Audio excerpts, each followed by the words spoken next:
بسم اللہ الرحمن الرحیم۔ السلام علیکم ورحمۃ اللہ وبرکاتہ۔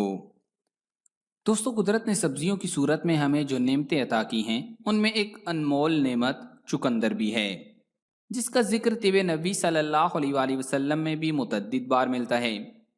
یہ مفید غذائی عناصر سے بھرپور ہوتی ہے۔ چکندر ان سبزیوں میں سے ایک ہے جو غیر معمولی خصوصیات کی حامل ہیں۔ ہر موسم کی یہ سبزی لوگوں میں بہت مقبول ہے۔ اسے زیادہ تر سلاد وغیرہ کے ساتھ کچا کھایا جاتا ہے۔ اس کے علاوہ اسے پکا کر بھی کھایا جاتا ہے اور اس کا اچار اور مربع بھی ڈالا جاتا ہے۔ اس کا جوس بھی کافی پسند کیا جاتا ہے، لیکن اس کی صحت بخش خصوصیات اس کے ذائقے سے زیادہ اہمیت رکھتی ہیں۔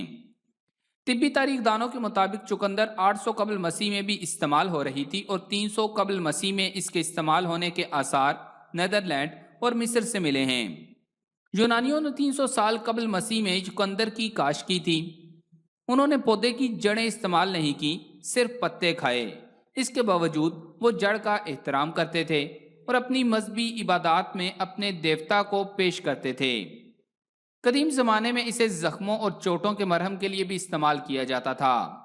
چوتھی یا 5ویں صدی میں اسے دوسرے کھانوں کے ساتھ کھایا جانے لگا اور لمبی عمر پانے کے لیے بھی اس کے استعمال کا مشورہ دیا جاتا تھا۔ اسی صدی میں رومی اسے بخار کے علاج کے لیے استعمال کرتے تھے، جبکہ نبی کریم صلی اللہ علیہ وآلہ وسلم کے فرامین کی روشنی میں 6 اور 7ویں صدی عیسوی میں یہ عرب کے اندر کمزوری دور کرنے کے لیے استعمال کی جاتی تھی۔ نبی کریم صلی اللہ علیہ وآلہ وسلم کی احادیث آپ کو آگے چل کر سنائیں گے۔ اور 16ویں اور 17ویں صدی میں یورپ میں اس کے استعمال شروع ہوا اور اب کئی سو سال گزر جانے کے بعد چکندر کئی ادویات کے ساتھ ساتھ درجنوں کھانوں اور مختلف قسم کے سلادوں میں استعمال کی جاتی ہے۔ 18ویں صدی میں برصغیر چکندر سے چینی بنانے والا سب سے بڑا ملک تھا، اور اب یہ پاک و ہند کے مختلف پکوانوں کی نہ صرف زینت ہے بلکہ اسے کچی حالت میں بھی بطور سلاد بہت شوق سے کھایا جاتا ہے۔ دوستو، یہ تھی چکندر کی مختصر تاریخ۔ اب آپ کو طب نبوی صلی اللہ علیہ وآلہ وسلم کی روشنی میں بتاتے ہیں کہ انسانی جسم کے ساتھ کیا کرتی ہے اور اس کے کیا حیران کن فوائد ہیں، جنہیں آج جدید سائنس نے مختلف مشینوں کا سہارا لے کر دریافت کیا، لیکن نبی کریم صلی اللہ علیہ وآلہ وسلم نے 1400 سال قبل ہی بتا دیا تھا۔ تو آگے بڑھنے سے قبل آپ سے گزارش ہے کہ اس ویڈیو کو لائک کریں، اور اگر ابھی تک آپ ہمارے چینل اردو لیب کا حصہ نہیں بنے تو اردو لیب کو سبسکرائب کر کے گھنٹی کا بٹن ضرور دبا دیں۔ دوستو، دنیا بھر میں ہونے والی ماہرین کی متعدد تحقیقات سے پتہ چلا ہے کہ چکندر میں بہت سے ایسے غذائی فوائد موجود ہیں جن کا ذکر عام طور پر کم ہی سننے کو ملتا ہے۔ غذائیت سے بھرپور چکندر کئی مہلک امراض کو روکنے میں مددگار ثابت ہوتی ہے۔ چکندر میں مینگنیز بڑی تعداد میں موجود ہوتا ہے، جس سے نروس سسٹم بہتر انداز میں کام کرتا ہے۔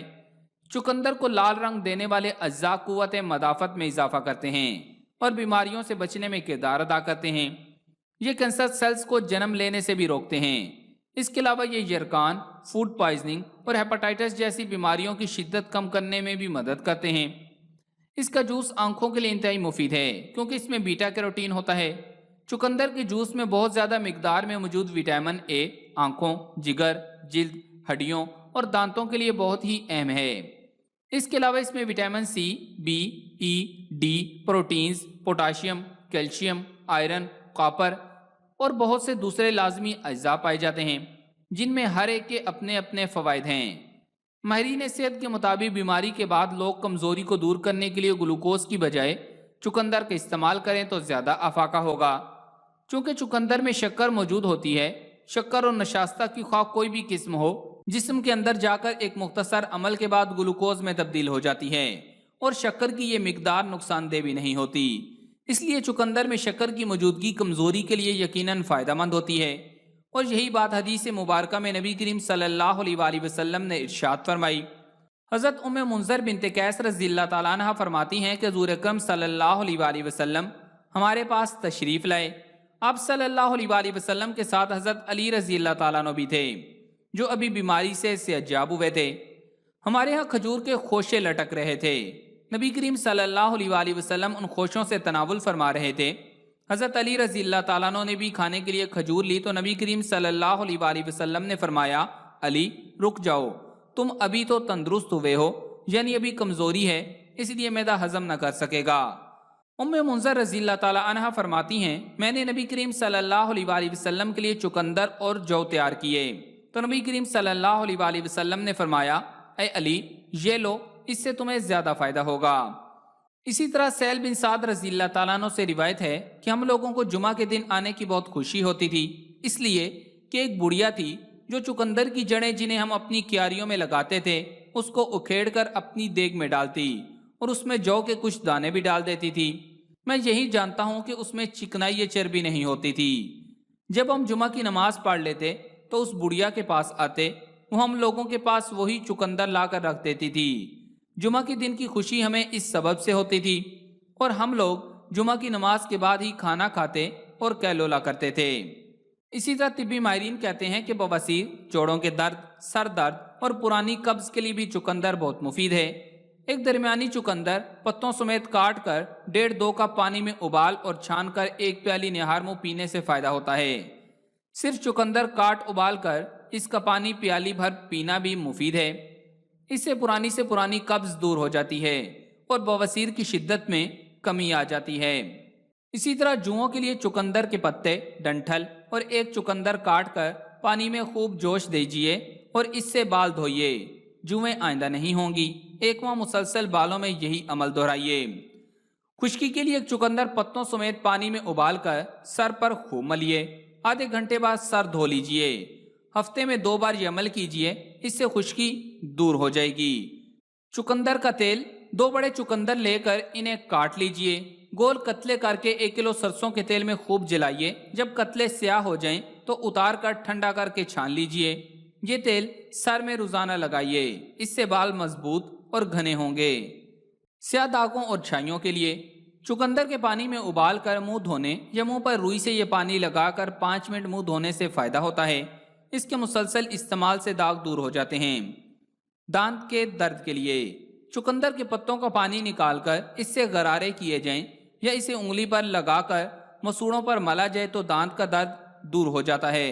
گھنے بالوں کے لیے سر پر چکندر کا رس لگائیے، آدھے گھنٹے بعد سر دھو لیجیے۔ چکندر کو ابال کر اس پانی سے سر دھونا بھی بالوں کے لیے مفید ہے، بال گھنے اور مضبوط ہو جاتے ہیں۔ گٹھیا کے ورم کے لیے جوڑوں میں درد ہو یا وہ سوج گئے ہوں تو 1 کلو چکندر کے قتلے کر کے 5 کلو پانی ابالیے، خوب ابل جائے تو اس پانی سے متاثرہ حصہ بار بار دھونے سے درد اور ورم دور ہو جاتا ہے۔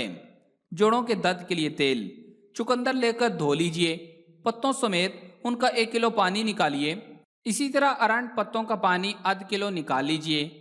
اب تلوں کا تیل 1.5 کلو لیجیے اور اس میں یہ پانی ملا کر ہلکی آنچ پر پکائیے۔ جب پانی خشک ہو جائے تو اتار کر کپڑے سے چھان کر رکھ لیجیے۔ جوڑوں پر مالش کرنے سے ورم آہستہ آہستہ تحلیل ہو جاتا ہے اور درد کو آرام آتا ہے۔ پسلی کے درد میں بھی اس تیل کی مالش آرام دیتی ہے۔